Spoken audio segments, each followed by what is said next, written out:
13장에 들어왔죠. 그리스도인의 그 나라에 대한 의무라는 제목으로 말씀을 나누려고 합니다. 그리스도인들이 또 국가관을 분명하게 해야 됩니다.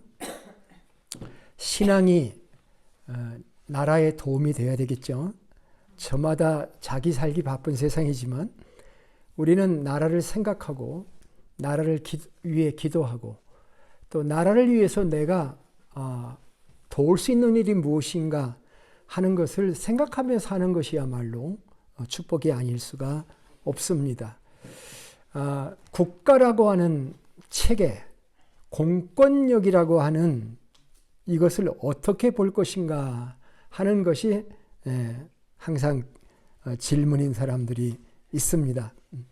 사도 바울은 오늘 13장에서 로마에 살고 있는 그리스도인들에게 로마라고 하는 공권력과 체계 안에서 어떤 국가관을 가지고 살아가야 될 것인가 하는 그런 문제를 다루고 있습니다. 그것을 한마디 명제로 하자면 1절에 나오는 것처럼 각 사람은 위에 있는 권세들에게 복종하라 하는 말씀으로 시작을 하고 있습니다. Everyone must submit himself to the governing authorities. governing authority. 주지사를 가버너라고 하죠. 그럼 하나의 주를 governing 하는 authority로 인정을 우리가 하고 있는 것입니다. 위에 있는 권세, 이 권세는 1차적으로 로마의 통치체계를 말하는 것이죠. 사도 바울이 편지를 했을 때 로마의 그 자치권의 도시들이 있고 또 그 로마 총독이 있고 군인들이 있고 그리고 법과 질서가 있는 일체의 그 로마의 법체계 안에 복종해라 이렇게 말한 것처럼 보여집니다. 그런데 왜 그렇게 해야 될 것인가에 대해서 그 이유를 설명하기를 이렇게 설명한 겁니다. 권세는 하나님으로부터 나지 않은 것이 없나니 모든 권세는 다 하나님이 정하신 거다. 그러므로 권세를 거스르는 자는 하나님의 명을 거스르는 것이므로 심판을 자취하게 된다. 자, 여기에 관점이 다 들어있죠? 모든 권세는 하나님께로부터 나온다. 모든 권세는 다 하나님이 정하신 것이다. 그래서 그것을 거스르면 심판을 받을 수가 있다. 이런 명제들입니다. 그런데 사도 바울의 이런 말들은 그냥 자기 생각에서 나온 것일까요? 아니면 구약 성경에 어떤 이런 것들을 뒷받침해주는 말씀의 체계가 있을까요? 구약적 근거들이 있습니다. 구약에는 하나님께서 열국과 왕들을 주관하시는 분이시다 하는 말씀들이 있습니다. 예를 들자면 다니엘서 2장 21절에는 하나님이 때와 계절을 바꾸시고 왕들을 폐하시며 세우신다라고 말합니다. 누구를 폐하고 세우셔요? 왕들을. 또 다니엘서 4장 32절에는 지극히 높으신 이가 사람의 나라를 다스리신다고 선언합니다. 이건 다니엘만 그렇게 얘기하는 것이 아니고 이사야서 40장 17절에서는 그 앞에는 모든 열방이 아무것도 아니로되 그는 그들을 없는 것 같이 빈 것 같이 여기시느니라. 하나님의 초월적인 주권에 대해서 이야기하기도 합니다. 시편 22편 28절에는 나라는 여호와의 것이요 여호와는 열방의 주제이심이라. 할렐루야라는 선포도 있는 것을 볼 수가 있습니다. 하나님께서 모든 것을 통치하신다라고 하는 겁니다. 우리는 사도 바울이 권세자들을 두려워하지 않으려면 선을 행하라 하는 말씀도 여기서 봅니다. 3절에서 그렇게 얘기하고 있죠. 다스리는 자들은 선한 일에 대하여 두려움이 되지 않고 악한 일에 대하여 된다. 권세를 두려워하지 아니하려면 선을 행하라. 그리하면 칭찬을 받으리라. 심지어는 사도 바울은 이 권세를 가진 자들을 하나님의 일꾼이라고까지 얘기합니다. 4절에 그는 하나님의 사역자가 되어, 하나님의 사역자가 되어라고 말했죠. 그가 공연히 칼을 가지지 않고 있다. 곧 하나님의 사역자가 되어 악을 행하는 자에게 진노하심을 따라 보응하는 자니라. 이런 말씀을 했습니다. 여기서 그 하나님의 사역자라는 말은 헬라어로 보면은 디아코노스, 집사라는 뜻이에요. 권세자들이 하나님의 집사가 되어서 하나님의 사역자가 되어가지고 참 어떤 사람에게는 칭찬을 하고 어떤 사람에게는 그 진노를 집행하는 그런 집사가 될 것이다. 이렇게 얘기를 했다는 사실입니다. 사실 권세라고 하는 것은 양날의 검입니다. 바르게 사용되어야 되죠. 좋은 일을 하는 사람을, 선한 일을 하는 사람은 통치자들을 두려워할 필요가 없습니다. 오히려 통치자들은 그들을 잘 선용하고 그들에게 유익을 주고 그리고 그의 앞길을 도와주게 될 것입니다. 따라서 오늘 사도 바울은 본문에서 권세자들에게 서밋하라, 복종하라 라고 하는 말씀을 했습니다. 이 말씀이 오늘날 어떤 사람들에게는 기독교가 권력자들에게 굴종을 하는구나 이렇게 이해를 하는 사람들이 있습니다. 그리고 무슨 문제가 나오면 그러면 악한 정부에게도 복종해야 되느냐 하는 그런 질문이 그 다음에 따라오게 되는 것입니다. 네로와 같은 폭군에게도 복종하라는 말인가? 이런 질문으로 바뀔 수가 있습니다. 자, 성경이 하나님께서 권세를 내셨다고 했을 때 그것은 선한 정부만을 의미하는 것일까요?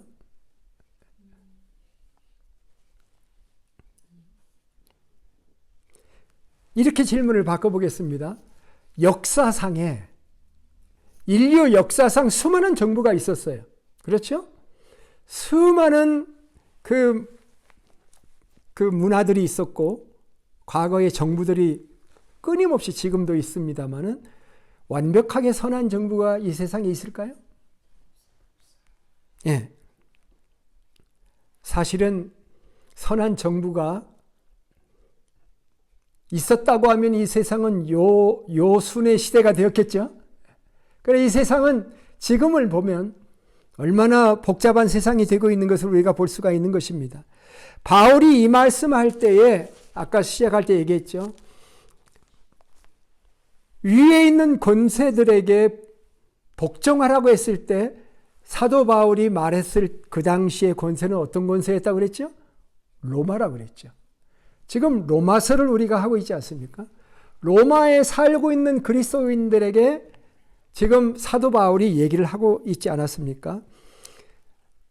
바울 당시의 로마 황제는 네로였습니다. 네로. 여러분 네로 황제 아시죠? 네로 황제는 선한 황제였습니까? 악한 황제였습니까? 15살 때 황제에 등극을 했어요. 15살 때. 22살에 자기의 어머니를 살해합니다. 3년 후에 아내와 이혼했고 나중에 아내도 죽입니다. 자기 스승도 죽였고요. 로마의 많은 귀족들도 죽이고 그리스도인을 정말 많이 죽인 잔혹한 폭군이었습니다. 주후 64년에 로마의 대화재가 났었잖아요. 그런데 그 대화재는 네로가 교사를 한 그리스도인들을 박해하기 위해서 화재를 냈고 로마의 수많은 문제들을 화제로 덮어서 그것을 그리스도인의 책임으로 돌리는데 참 잔혹한 폭군이었던 것이죠. 네. 베드로도 바울도 누구의 손에 죽냐면 바로 네로의 손에 죽습니다. 네. 이 모든 사실에도 불구하고 사도 바울은 위에 있는 권세에 복종하라고 하는 말씀을 했다는 사실을 우리가 기억해야 되는 것입니다. 아까 하나님께서 온 세상을 다스리신다고 그랬죠. 그런데 하나님은 왕을 세우기도 하시고 폐하기도 하시는 분이시다고 말씀했죠. 다니엘 선지자가 지극히 높으신 자가 인간 나라를 다스리시며 자기의 뜻대로 그것을 누구에게든지 주시며 또 지극히 선한 자로 그 위에 세우시는 줄을 알게 하려 하심이라. 이 말의 의미가 무엇입니까? 느부갓네살 왕도 악한 왕인데 하나님께서 선한 왕도 때로는 세우시고 악한 왕도 세우셔서 하나님이 이 둘을 혼돈하게 만들어서 결국은 모든 세계를 하나님이 자기가 원하시는 곳으로 인도하시는 하나님이시다라고 하는 것을 우리에게 말해주는 거예요. 자, 아까 한 질문을 여러분이 답해 보십시오. 위에 있는 권세에게 복종하라고 했을 때 악한 권세일지라도 복종하라는 말입니까? 아닙니까?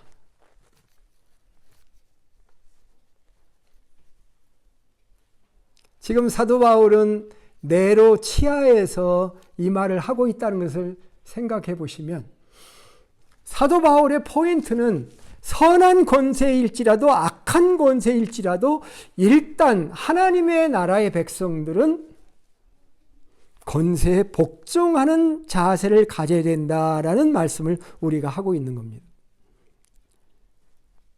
악한 권세에도 복종하라는 말입니까? 그렇습니다. 완전하지 않은 남편에게도 복종해야 됩니까? 완전하지 않은 아내에 대해도 진정한 사랑을 해야 됩니까? 같은 질문이에요. 예수님의 본을 한번 생각해 볼까요? 요한복음 19장 11절에서 예수님은 당신을 놓을 권세도 있고 십자가에 못 박을 권한도 있다. 내가 빌라도가 그렇게 예수님에게 얘기하지요. 내가 그런 권세가 있는 줄을 알지 못하느냐 그렇게 얘기하니까 예수님이 뭐라고 대답한지 아십니까? 위에서 주지 아니하였으면 나를 해할 권세가 없느니라. 주님이 그렇게 얘기를 했어요. 예수님도 그 권세에 복종하셨다는 말씀이 되겠습니다. 베드로전서 2장 13절부터 17절에서 베드로 사도는 성도들을 이렇게 권면해요. 인간의 세운 모든 제도를 주를 위하여 순복하되 혹은 위에 있는 왕이나 방백들에게 하라. 무사람을 공경하며 형제를 사랑하며 하나님을 두려워하며 왕을 공경하라 하는 말씀을 했습니다. 우리 그리스도인들은 일단 하나님의 말씀이 분명하기 때문에 우리를 위해 세운 어떤 어소리티도 인정하고 들어가는 기본적인 자세를 가져야 하는 것이 옳다는 것을 오늘 본문이 우리에게 주고 있는 것입니다. 오늘 말씀을 근거로 해서 그러면 그리스도인들은 나라를 위해서 어떤 일을 할 수 있는가 세 가지를 얘기하고 말씀을 마치겠습니다. 첫째는 기도하는 일입니다. 디모데전서 2장 2절 그러므로 내가 첫째로 권하노니 모든 사람을 위하여 간구와 기도와 도고와 감사를 하되. 우리가 기도 좀 하자 그러면은 할 말이 없습니다. 그럴 수가 있죠, 그죠? 그런데 디모데전서 2장 2절에 의하면 모든 사람을 위하여 기도하는데 그 기도의 내용이 달라요. 간구와 기도와 도고와 감사를 하되 대상이 누구냐면 임금들과 높은 지위에 있는 모든 사람을 위하여 하라. 왜? 그 목적은 이는 우리가 모든 경건과 단정한 중에 고요하고 평안한 생활을 하기 위함이라. 이렇게 말씀을 했습니다. 우리는 신자든 불신자든 나라의 지도자를 위해 기도해야 됩니다. 버스를 타고 가는데 운전사가 좀 이상해요. 그래서 운전사를 위해 기도해요. 근데 그 운전사가 신자든 불신자든 위해서 기도해야 됩니다. 왜냐하면 우리의 안전과 상관이 있는 것이 아닙니까? 네. 나라와 정권을 위한 기도도 마찬가지입니다. 기도하지 않는 나라는 망한다 라고 하는 말이 있습니다. 스코틀랜드의 존 낙스는 기도하는 한 사람은 기도하지 않는 한 민족보다 강하다는 말을 했습니다. 여러분, 그 한국 지도를 보면은 이렇게 생겼잖아요. 이렇게.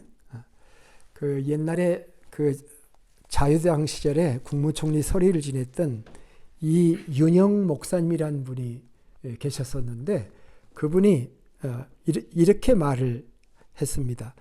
어떤 사람은 우리나라 지도가 호랑이를 닮았다고 하고 토끼를 닮았다고 하고 버선을 닮았다고도 하고 새우를 닮았다고도 하고 춤추는 기생을 닮았다고 하지만 자세히 보면 우리나라의 모습은 남한과 북한을 이렇게 한 것입니다. 그분이 말하기를 기도하는 모습입니다.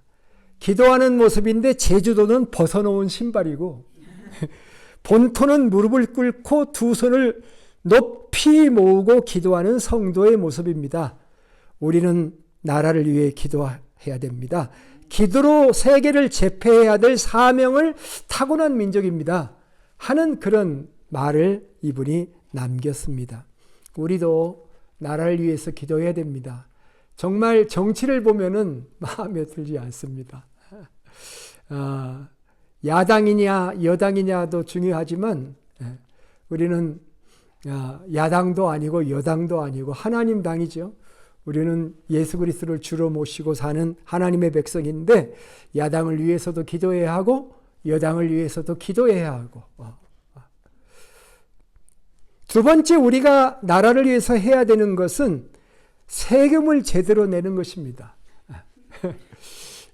오늘 말씀에도 그렇게 나와 있죠. 6절 7절 여러분은 모든 사람에게 의무를 다하십시오. 조세를 바쳐야 할 이에게는 조세를 바치고 관세를 바쳐야 하는 이에게는 관세를 바치고 두려워해야 할 일은 두려워하고 존경해야 할 일은 존경하십시오. 아마 그 조세는 텍스를 얘기하고 레베니스라고 하는데 이 관세는 주민세를 말하는 것 같습니다.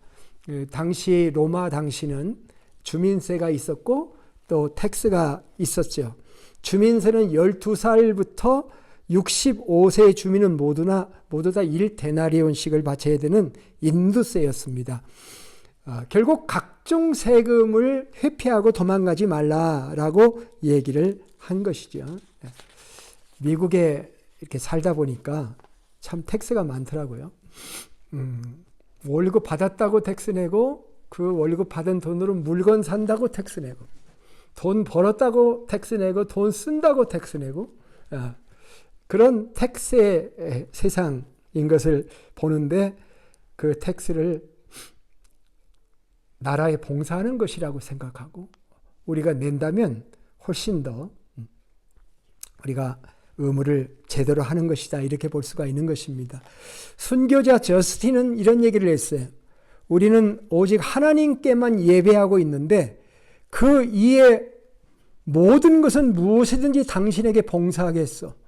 임금들과 지배자들을 승인하고 그들의 왕과 권력과 더불어 순수한 예지를 가지고 있는 자라는 것이 실증되도록 내가 기도하고 당신들을 서포트하리라 그런 말씀을 했습니다. 예수님께서 그 유명한 말씀이 그 말씀이죠. 가이사의 것은 가이사에게 하나님의 것은 하나님에게 드려라. 정부에 바칠 것은 정부에게 하나님에게 드릴 것은 하나님에게 또 부모에게 드릴 것은 또 부모에게 그 부모에게 고르반 하지 말고 부모에게 할 책임도 하고 정부에 대한 책임도 하고 하나님에 대한 책임도 분명히 해라. 그런 말씀을 우리에게 남겨주셨죠. 그래서 그리스도인들이 탈세를 함으로 인해서 세상에 비난의 대상이 되는 것은 하나님의 영광을 가리키는 것이기 때문에 나라의 국법을 어기지 아니하고 세금을 내면서 나라에 기여하는 그러한 그리스도인이 되어야 될 줄로 믿습니다. 세 번째, 우리가 나라를 위해서 해야 되는 일은 우리의 믿음을 지키는 것입니다. 선한 싸움을 싸우는 것입니다. 우리가 정부에 순종한다고 해서 악한 일에 순종할 수는 없는 것이죠. 우리는 진리 안에서의 순종입니다. 말씀 안에서의 순종입니다. 부모에게 순종할 때 주 안에서 부모님을 공경하라 하는 말씀을 우리는 기억합니다. 같이 생각하면 됩니다. 우리가 세상의 사람에게 순종하는 것은 진리 안에서 순종하는 것입니다. 정부가 악한 일을 우리에게 하게 한다면 그것은 순종할 수 없는 것이죠. 오히려 우리는 정부에게 선한 영향력을 미쳐야 할 줄로 믿습니다. 우리가 투쟁을 한다고 해서 악한 방법으로 투쟁을 하지 않습니다. 우리 그리스도인은 정부와의 싸움에서도 절대로 불법적인 방법을 우리는 사용하지 않습니다. 우리는 선한 방법을 따라갑니다. 예를 들어 봅시다. 다니엘과 세 친구가 정부의 법을 잘 지켰지만 하나님 앞에서 자신의 신앙을 지키기 위해서는 목숨을 내놓은 것, 그것이 우리가 본받아야 할 모범이 되는 것입니다. 우리는 이 땅에 살고 있지만 하나님의 나라의 백성으로 또한 살아가는 두 세계의 시민입니다. 과거에 기독교 전통을 보면 몇 가지 전통들이 있습니다. 어거스틴이라는 분이 있고 마르틴 루터라고 하시는 분이 있고 여러분 잘 들어보셨죠? 바르트와 쿨만이라고 하는 신학자도 있습니다. 이들은 이 세속 정부와 하나님의 나라 이 두 가지 문제를 놓고 많은 글들을 썼습니다. 예를 들자면 어거스틴은 두 개의 도성이라는 얘기를 했습니다. 하나는 사람들의 도성이고 하나는 신의 도성. 어떻게 빗댔냐면 인류의 조상 중에 하나는 가인이라는 형이 있고 다른 하나는 동생 아벨이 있었는데 전자는 사람들의 도성에 해당하는 것이고 후자는 하나님의 도성에 속한다. 인간은 아담 후에로 먼저는 자연인이고 후에는 영적인 사람이 되었다. 그래서 예수님에게 접붙여진 사람이 있고 그렇지 않은 사람들이 있다. 접붙여진 사람들은 하나님의 도성에 사는 사람들이고 그렇지 않은 사람들은 사람들의 도성에 살고 있어서 이 세상에는 하나는 하나님의 도성에 사는 사람이 있고 하나는 세상의 도성에 사는 사람이 있다. 이렇게 이분화를 시켰어요. 서로 그렇게 되면 서로 대척점에 서 있는 거죠. 근데 마르틴 루터는 조금 다르게 이해를 했어요. 두 왕국인데 이 세상엔 두 왕국이 있는데 하나님은 두 가지 통치 방법을 다 쓰신다. 세상을 향해서는 세상의 왕국을, 하나님의 방법으로는 하나님의 나라를. 그래서 이 두 왕국은 서로 분리 대립하지 말고 서로의 역할을 이해해서 세속 정부는 세상을 잘 다스리면 되고 영적 하나님의 나라는 우리의 영적 세계를 다 다스리면 된다. 이렇게 대결 구도로 보지 않고 서로 합하는 구도로 보게 되었습니다. 바르트와 쿨만은 두 동심원을 보았습니다. 원이 두 개인데 가운데에 있는 원은 하나님의 왕국이고 밖에 있는 원은 세상의 왕국인데 하나님의 왕국이 세상의 두 원이 서로 존속하면서 서로 도와가야 된다.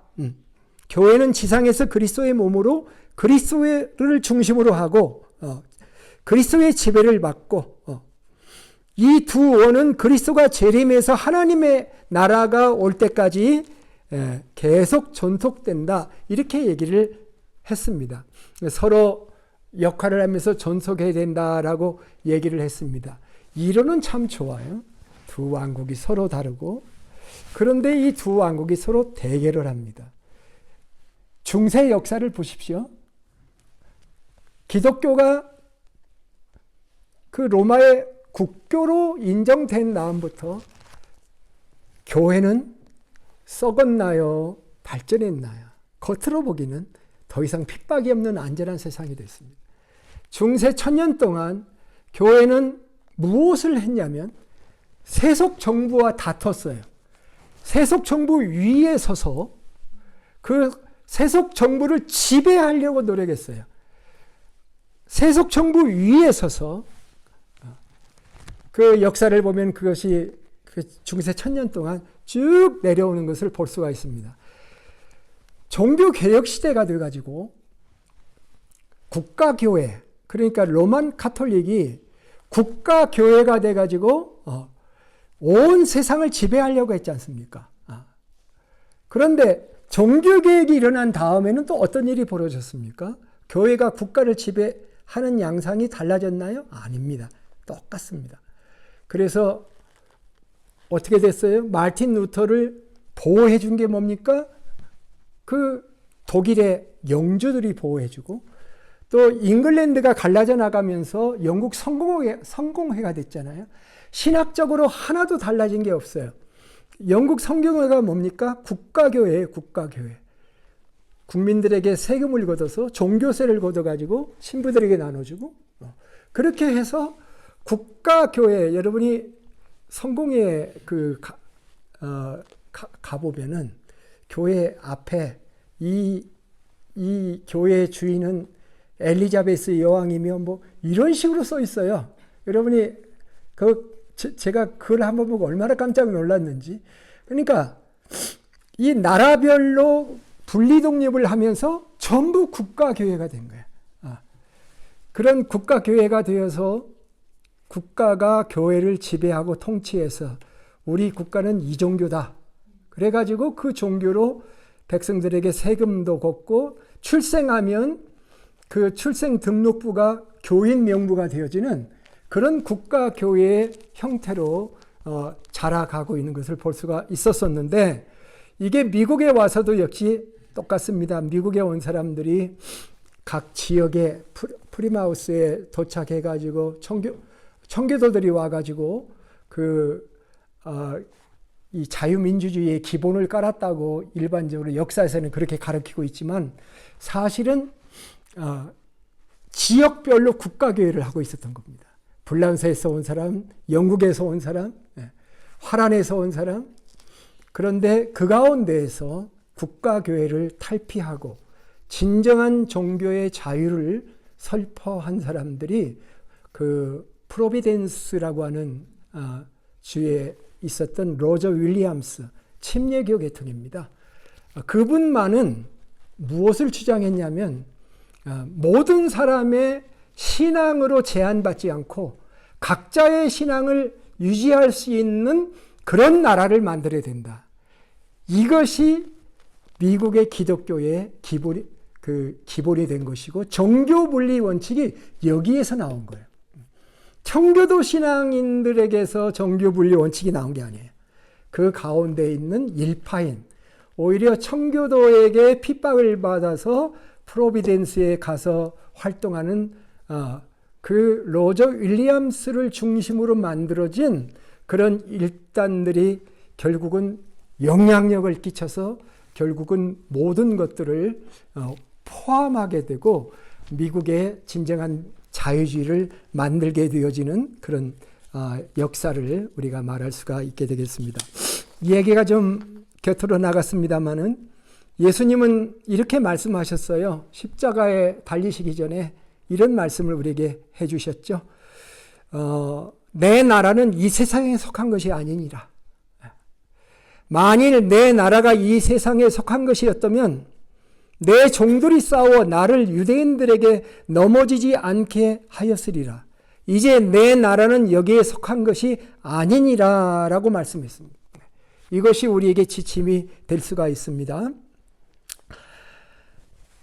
옛날과 달리 오늘날의 정치에서는 많은 변화가 일어나고 있습니다. 권력과 정부들에 대해서 생각들이 많이 바뀌어가고 있어요. 요즘에는 왕정을 하는 나라들도 많지 않습니다. 남아있는 나라들도 점점 폐지론이 일어나고 있습니다. 이제는 백성들이 왕을 뽑는, 대통령을 뽑는 시대가 되었습니다. 국민 주권의 시대가 된 거잖아요. 권세자가 백성을 심판하는 게 아니라 백성들이 표를 던져 지도자를 심판하는 시대가 되었습니다. 백성이 왕과 대통령과 권세자를 뽑는 세상이 되었으니 많이 달라지게 된 것입니다. 그럼에도 불구하고 우리는 하나님의 말씀의 원리가 바뀌었다고 생각하지 않습니다. 우리는 아직도 예수님이 가르쳐 주신 기도문으로 기도합니다. 하나님의 나라가 이 땅에 이루어지기를 우리는 소원합니다. 아직도 이 세상은 불의와 불법, 불신앙이 판을 치고 있는 세상입니다. 교회 안에도 세속주의가 흘러들어와 있습니다.